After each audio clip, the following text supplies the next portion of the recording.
Ini seolah Anda mengatakan ini dilakukan yang paling parah oleh Pak Jokowi dong.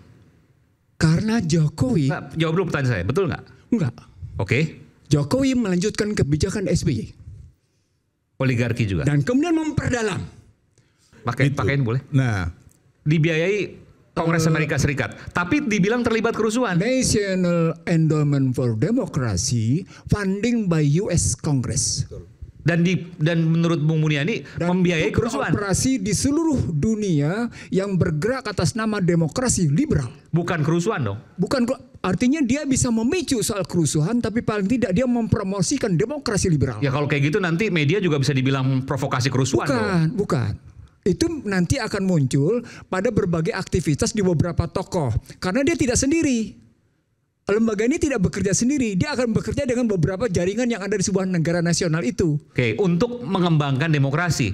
Untuk mengembangkan demokrasi liberal. Sama, ya apapun bahasanya ya, mengembangkan demokrasi. Liberal. Media kan juga mengembangkan demokrasi. Seperti acara ini kan mengembangkan demokrasi. Aiman, yang digagas oleh National Security Strategy of US 17 September 2002 adalah demokrasi liberal. Indonesia sejak 2004 hingga hari ini menerapkan demokrasi liberal. New National Endowment for Democracy yang dibiayai oleh US Congress dalam rangka itu hingga hari ini. Dan itu negatif? Tergantung Anda memandangnya. Kalau liberal ternyata membuat kerusuhan di mana-mana. Anda melihat bahwa hari ini Indonesia menganut demokrasi liberal? Seluruh dunia yang menganut demokrasi liberal pasti gaduh. Ulang, seluruh dunia yang menganut demokrasi liberal pasti gaduh. Dan sebentar. Dan karena itu pidato Obama di Kairo 9 Juni 2009 berjudul The New Beginning minta maaf karena memaksakan demokrasi liberal di seluruh dunia. Dan Anda melihat Indonesia saat ini adalah demokrasi liberal? Demokrasi liberal. Jadi kalau tadi disebut oleh dan rawan rusuh. Sebentar. Yang disebut oleh Buniani tentang kriminalisasi itu disebabkan oleh pasal 6A ayat 2.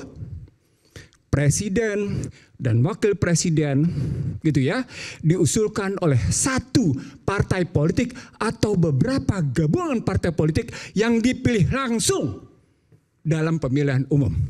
Apa dampaknya? Presiden adalah I am the law. Dan itu tunduk oleh DPR. Maka presiden bisa melakukan kriminalisasi, bisa melakukan politisasi, bisa melakukan komersialisasi. Dan itu dilakukan? Oleh? Presiden. Siapa? Siapa saja presidennya. Dari zaman? Dari zaman SBY sampai sekarang. Melakukan hal yang sama? Sama. Dia bisa melakukan politisasi, dia bisa melakukan kriminalisasi, dia bisa melakukan komersialisasi. Karena sistemnya begitu. Perhatikan baik-baik, itu sistemnya bekerja. Dan itu membuat I am the king, I am the law. Sistem. Oke, kita buka satu-satu. Bukti Pak SBY misalnya apa? SBY memberlakukan Undang-Undang 2507. Penanaman modal bersifat bebas sehingga seorang Aiman sama dengan orang asing. Bukan soal kriminalisasi misalnya. Loh, kriminalisasi. Nah, ada kata I am the law dan presiden bisa melakukan kriminalisasi. Contoh? Zaman PSBY kriminalisasi apa? Terkena Habib Rizik. Ketika proses yang namanya di Monas, ingat. Habib Rizik masuk pada peristiwa Monas. Terkena. Padahal namanya bicara demokrasi, tapi terkena.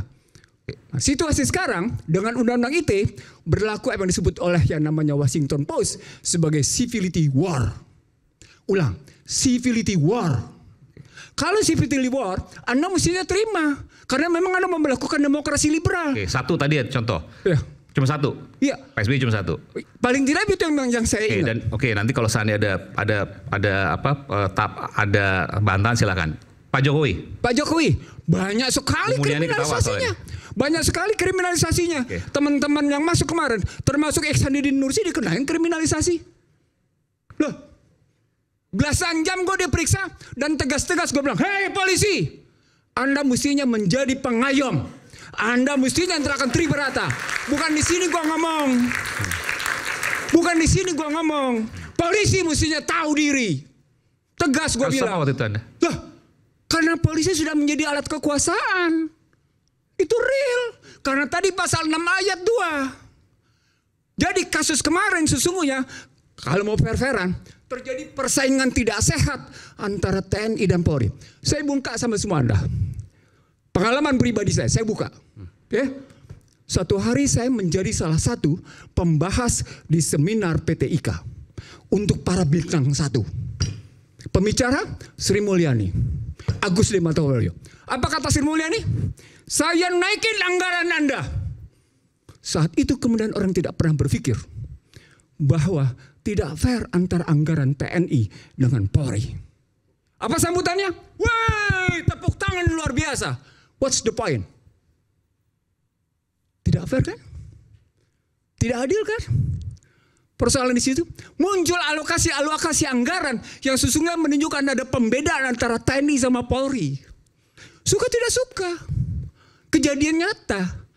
Dan itu saya buka di situ dan kemudian saya sebutkan ini ada masalah. Lalu saya tanya pada Ani, saya tanya pada Agus, hadir juga yang namanya Luhut Binsar Panjaitan.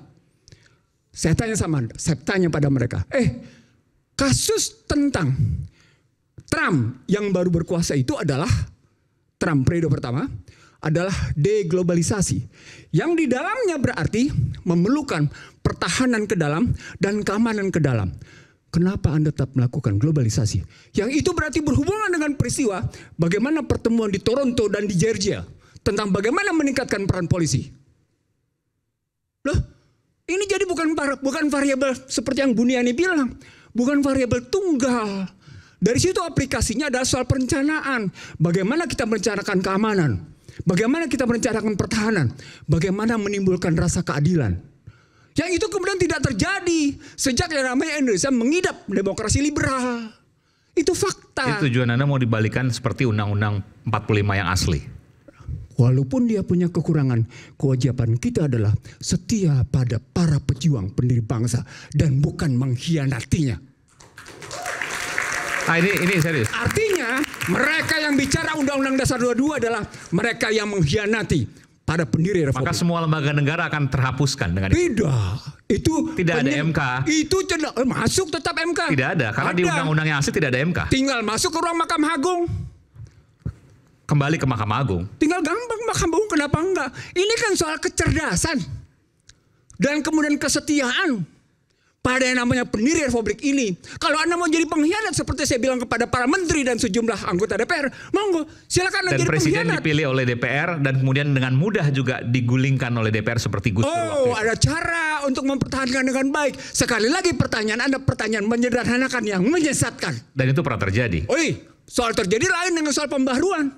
Gak bisa kita lihat ke belakang tanpa memikir pembaharuan. Lagi-lagi soal kecerdasan dan kejernihan hati. Oke, apa yang Anda bayangkan dengan itu? Saya melakukan, makanya saya berani ngomong kayak gini. Bahkan saya menantang sejumlah anggota dewan dan sejumlah menteri duduk bareng sama gue sendirian. Gue sendirian. Ayo, mari kita bertarung konsep. Apa yang bisa Anda sampaikan ketika kembali ke Undang-Undang 45, maka presiden tidak dengan sangat mudah bisa dilengsarkan oleh DPR, parlemen. Tergantung bagaimana sesungguhnya persyaratan yang kita buat dalam merujuk apa yang disebut dengan pertanggungjawaban pada peran MPR. Itu dibikin susun sedemikian rupa tentang bagaimana kita memperbaiki peranan MPR dan peranan DPR. Baik, itu kata kunci. Baik. Satu lagi, yang kedua, paling penting sebentar. Sepanjang presidennya dalam model pasal 6 ayat 2 yang dihubungkan dengan pasal 4 bahwa dia adalah pemegang kekuasaan tertinggi dalam menjalankan pemerintahan, dia cuma menjadi orang kaki tangan oligarki ekonomi. Fakta. Dan itu terjadi sekarang. Terjadi. Harus diakui. Kalimatnya siapa? Kalimat Ahok. Joko Widodo tidak bisa menjadi presiden tanpa dukungan para pengembang. Pengembang? Iya. Omongan Ahok. Jelas. Apa kalimat Aguan? Kami harus menyelamatkan muka presiden. Ayo kita bilang. Dan menurut Anda itu adalah kerusakan. Anda bisa jelaskan bagaimana kerusakan ketika presiden dikuasai oleh oligarki? Gampang sekali. Kalimat intelektualnya adalah financialization. Yang kaya makin kaya, yang miskin makin miskin. Gampang. Mau bukti? Mau bukti? Mari kita bukti sekarang. Berapa SBN yang dikeluarkan oleh pemerintah? Siapa yang bayar? Anda termasuk membayar, Aiman. Sementara mereka makin kaya, Anda habis-habisan dimakan pajaknya. Orang-orang miskin ini yang membayar pajak itu untuk orang kaya. Saya tulisin yang kedua. Dan Anda tidak bisa bantah. Karena saya bicara dengan data. Terjadi deindustrialisasi. Akibatnya PHK di mana-mana. Apa kaitannya deindustrialisasi dengan kekuatan oligarki tadi yang mendukung pemerintah? Karena sistem membenarkan bahwa lebih asik main di sektor keuangan daripada berjalan dalam sistem hukum yang tidak punya kepastian. Mereka mendapatkan karpet merah. Dan itu kemudian hukumnya bisa dibeli. Itulah wujudnya polisi menjadi alat kekuasaan. Tuh, kayak gitu. Itulah Tadi yang disebut oleh Huniani tadi, itu bagian dari proses pembuktian itu. Ada yang ketiga, Iman. Ada yang ketiga, yang Anda tidak bisa bantah. Bahkan masyarakat Indonesia tidak bisa bantah. Apa itu? Sticky Gini ratio. Apa itu sticky Gini ratio? Susah nurunin Gini ratio. Kesenjangannya tinggi. Tinggi. Nggak bisa dibantah. Angka bicara. BPS bilang 0,382. Teman-teman Ibu Bogor 0,42, 0,44. Makanya gaduh terus. Sebentar, Anda dengan berbicara seperti ini seolah Anda mengatakan ini dilakukan yang paling parah oleh Pak Jokowi dong. Karena Jokowi... Nggak, jawab dulu pertanyaan saya, betul nggak? Enggak. Oke. Jokowi melanjutkan kebijakan SBY. Oligarki juga. Dan kemudian memperdalam. Di situ saya lihat kecerdasan Joko Widodo memperdalam kerusakan itu. Memperdalam kerusakan. Iya. Cerdas dong. Dia perdalam kok. Dan dia sudah disediakan oleh undang-undangnya sebelumnya. Saya bukan sama Anda. No, ini riwayat ekonomi politik hukum. Tidak sembarang lihatnya. 2507. Mungkin bisa Bung Iksan, mungkin bisa memperdalam itu dalam bentuk apa memperdalamnya? Memperdalam kerusakan katanya. Kerusakan itu, karena ini kan juga ada tendensius untuk itu. Gitu. Iya, saya setuju. Saya akan buktikan sama Anda. Oke.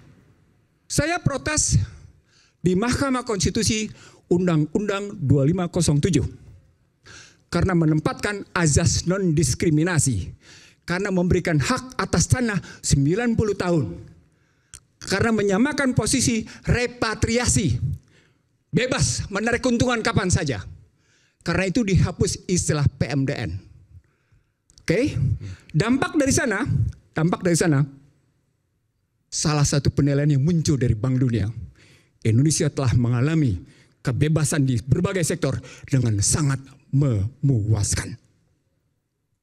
Artinya Indonesia sudah sangat liberal. Apa dampaknya?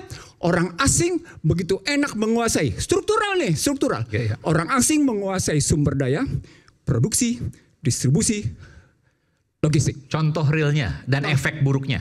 Contoh realnya. Oke. Siapa yang kuasai nikel? Cina. Oke, luar. Siapa yang Nggak sebut-sebut aja. Oke, siapa yang menguasai batu bara? Luar. Sebagian orang dalam, tapi sebagian juga luar. Siapa yang menguasai emas? Seterusnya luar. Oke, sejumlah mineral itu di dalam sedemikian rupa.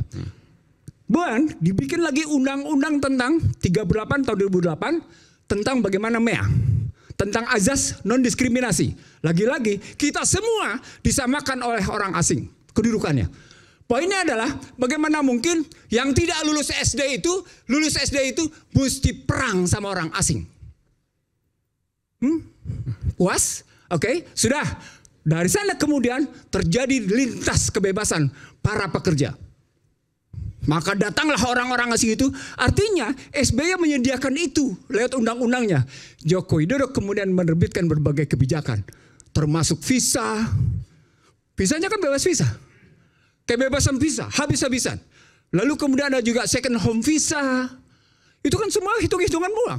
Lalu bahkan memberikan yang namanya tax holiday yang demikian panjang. Habis-habisan. Panjang di situ. Maka datang semua habis-habisan di situ. Kemudian muncul kekuatan. Dengan menyebut bahwa kita butuh investasi asing. Dan karenanya kita mesti tetap berjalan. Dalam konstruksi ekonomi politik. ketika ada presiden dan timnya ngebangun seperti itu, maka dampaknya adalah negeri ini menyediakan diri untuk diinvasi. Negeri ini menyediakan diri untuk diintervensi. Negeri ini menyediakan diri untuk diinfiltrasi. Negeri ini menyediakan diri untuk yang namanya diintimidasi. Negeri ini menyediakan diri untuk diindoktrinasi. Ujungnya apa? Inflasi. Ketika inflasi terjadi, Anda takut dengan yang namanya suku bunga. Akibatnya apa? Seperti hari kejadian hari ini. Nilai tukar 16.450. Data saya menunjukkan selama 60 tahun, 40 tahun terakhir, datuhnya itu begini. Dolar. Rupiah. Iya, rupiah maksudnya terhadap dolar. Dolar. Habis. Sangat artinya, curam sekali. Apa artinya? Artinya ketika dia berhubungan dengan fiskal, dengan utang, kerugian. Nah, di situ orang melihat bandingan antara, saya jawab Yandi, bandingan antara utang yang diciptakan di era SBY dengan utang yang diciptakan di era Joko Widodo. Dari situ orang kemudian melihat berapa sesungguhnya manfaat yang muncul atas 5 indikator. 1, tingkat kemiskinan. 2, tingkat pengangguran. 3, Gini rasio. 4, tingkat pendidikan. 5, tingkat kesehatan. Diukur 5-5-nya. Dan jawabannya? Negatif. Negatif. Tidak juga membaik. Anak lesannya hebat. Seorang di sini mungkin rata-rata yang punya namanya gaji rata-rata 4 juta. Tapi jangan salah. 4 juta rupiah compare-nya dengan dolar. Jadi berapa? Jatuh. Nggak punya daya beli. Itu makanya data terakhirnya, Pak Yandi, data terakhirnya orang tidak bisa menghindar dengan pernyataan. Jatuhnya kelompok menengah bawah, dari menengah atas, menengah ke bawah sebanyak 10 juta. 9 sampai 10 juta. 1. Yang kedua, orang tidak bisa menolak kenyataan bahwa sejumlah industri mengalami deindustrialisasi. Diakui oleh Burhanuddin Abdullah. Padahal ini kajian kami tahun 2009, 2010. Bahwa telah terjadi deindustrialisasi dini. Yang paling menarik Aiman, Bank Dunia menyatakan bahwa kendati Joko Widodo ngebangun yang namanya infrastruktur, biaya logistik menurun hanya 0,3. Apa poinnya? Sri Mulyani bilang, iya, kita tidak bisa bersaing dengan negara tetangga soal biaya logistik. What's the point? Tidak ada artinya pembangunannya namanya infrastruktur kalau logistik tidak bisa bersaing. Indikator berikutnya, PMI per hari ini bahkan indeks keyakinan konsumen menurun. Nah, poinnya kalau bicara tadi balik ke geng, saya bilang tadi nih, ini bukan soal geng dalam pengertian negatif. Geng bisa jadi dalam pengertian kelompok. Nah, sekarang pertanyaan, ini kan posisinya kalau dibalikin begini, Prabowo sedang melanjutkan apa? Kan dibalik pernyataan geng itu adalah Prabowo sedang melanjutkan apa? Kalau memang kita ketahui di era SBY kayak gitu, di era Joko Widodo kayak gitu, orang bertanya, Prabowo mau kemana nih? Kenapa begini? Dalam ilmu kebijakan namanya ada 2. Apa yang discontinuing, apa yang continuing. Apa yang diputus tidak berlanjut, apa yang berlanjut. Nah, ketika orang-orang Joko Widodo kemudian duduk lagi dalam kabinet, namanya berlanjut. Nah, berlanjutnya apa? Berlanjutlah muncul hak undang-undang cipta kerja yang ternyata tidak menciptakan kerja. Muncullah undang-undang IKN yang kemudian tidak berdaya apa-apa, itu IKN. Muncullah undang-undang kesehatan yang membuat rakyat Indonesia sesungguhnya tidak punya kedaulatan dalam kesehatan. Artinya tunduk ada pada namanya Badan harus Kesehatan ada Dunia. perubahan radikal. Beda pengertian perubahan yang kita lakukan secara baik-baik dengan perubahan radikal. Saya semalam menyatakan di sebuah TV, sama seperti pernyataan tadi teman-teman Komisi 11 terhadap yang namanya Purbaya Yudi Sadewa. Diperlukan pemikiran outbox karena situasi sekarang bukan situasi yang kemarin.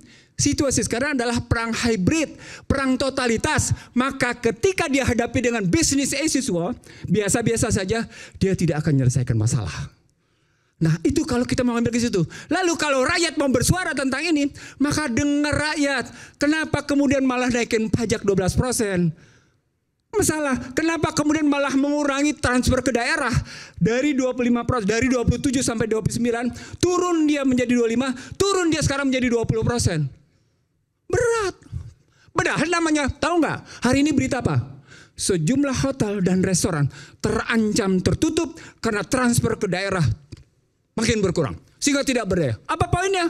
Salah alokasi. Misallocation. Dampaknya tidak melahirkan stabilisasi. Dampaknya tidak ada rasa keadilan. Artinya yang Anda bicara tentang radikal, perbaiki dulu model berpikir fiskalnya, perbaiki dulu model berpikir moneternya, baru bicara ekonomi sosialnya. Karena dampak dari fiskal dan moneter itu adalah seperti yang kita bahas ini sekarang. Baru kita masuk ke dalam sistem politik, berdampingan dia mikirnya mestinya. Begitu Aiman. Oke, baik.